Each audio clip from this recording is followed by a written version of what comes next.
Halo para pendengar di seluruh dunia. Selamat datang dalam perjalanan audio kita kali ini. Jika berbicara tentang Bali, yang terbayang mungkin adalah pantai yang indah, pura yang megah, dan tradisi Hindu yang kaya. Tapi tahukah Anda bahwa di sudut tersembunyi di Bali ada sebuah desa yang memiliki tradisi pemakai sangat unik. Selamat datang di desa Trunyan, sebuah desa tua di pinggiran Danau Batur, tempat di mana jenazah tidak dikuburkan atau dikremasi seperti di banyak budaya lain. Di sini orang yang meninggal diletakkan begitu saja di alam terbuka, dan anehnya tidak ada bau busuk sama sekali. Bagaimana bisa? Apakah ini sihir? Apakah atau kekuatan gaib yang bekerja? Mari kita telusuri bersama tentang pemakaman paling misterius di dunia. Desa Trunyan adalah rumah bagi Bali Anga. Sungguh asli Bali yang masih mempertahankan tradisi kuno mereka. Berbeda dari masyarakat Bali modern yang telah banyak berpengaruh oleh budaya Hindu Majapahit. Nama Trunyan sendiri berasal dari dua kata, taru yang berarti pohon dan menyan yang berarti wangi. Ya, ada pohon istimewa di pemakaman ini yang konon yang mengeluarkan aroma khas yang dapat menetralisir bau jenazah. Sejak ratusan tahun yang lalu, masyarakat Trunyan telah menjalankan sistem pemakam ini sebagai bagian dari kepercayaan leluhur mereka. Di sini, kematian bukan akhir, melainkan bagian dari siklus kehidupan yang harus diterima secara alami.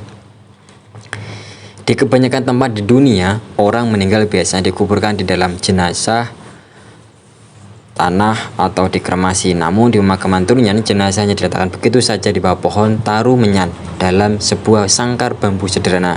Tapi anehnya, meskipun tubuh membusuk secara alami, tempat ini tidak dipenuhi bau menyengat seperti yang kita bayangkan. Hal ini diyakinkan karena keberadaan pohon taru menyan yang mampu menyerap dan menetralisir bau jenazah. Namun tidak semua orang bisa dimakamkan di sini. Hanya mereka yang meninggalkan secara alami yang berhak mendapat tempat di pemakaman ini. Jika seseorang meninggal karena kecelakaan, bunuh diri, atau dibunuh, mereka akan dimakamkan di tempat lain dengan ritual yang berbeda. Pemakaman Trunyan memiliki aturan adat yang ketat. Berikut ada beberapa aturan yang harus dijalankan hingga saat ini. 1. Hanya 11 jenazah yang dapat berbaring di pemakaman ini. Di tempat sudah penuh, jenazah yang paling lama dipindahkan dan tulangnya dirata rapi di sekitar area pemakaman. 2. Jenazah tidak dimakamkan, hanya diletakkan. Mereka hanya ditempatkan di atas tanah, dikelilingi pagar bambu sederhana untuk melindungi dari gangguan hewan. Yang ketiga, tulang belulang disusun di sekitar pohon tengkorak, dan tulang belulang yang telah tersisa setelah jenazah membusuk akan dikumpulkan di sekitar area pemakaman.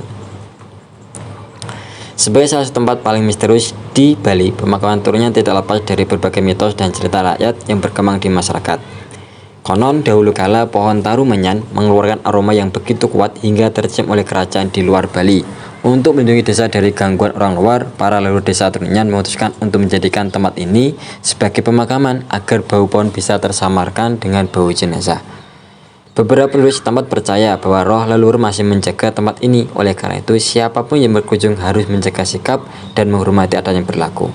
Mitos atau bukan, satu hal yang pasti, pemakaman ini adalah bukti kuatnya hubungan antar manusia, budaya, dan alam. Pemakaman Trunyan mengajar kita bahwa setiap budaya memiliki cara tersendiri dalam menghormati kematian. Bagi masyarakat Trunyan, kematian bukanlah sesuatu yang harus ditakuti, melainkan sesuatu yang diterima dan dirayakan sebagai bagian dari kehidupan. Kita mungkin merasa pemakaman ini tidak biasa, bahkan mungkin aneh bagi sebagian orang. Namun di balik itu semua, ini adalah bentuk penghormatan tertinggi kepada leluhur mereka.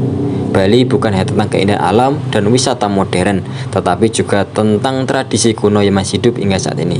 Jika suatu hari Anda berkunjung kembali dan ingin melihat sisi lain dari Pulau Dewata, Desa Trunyan adalah tempat yang wajib dikunjungi, tentu saja dengan tetap menghormati adat dan budaya setempat. Terima kasih sudah mendengarkan. Sampai jumpa di perjalanan budaya berikutnya. Salam sejahtera buat kita semua.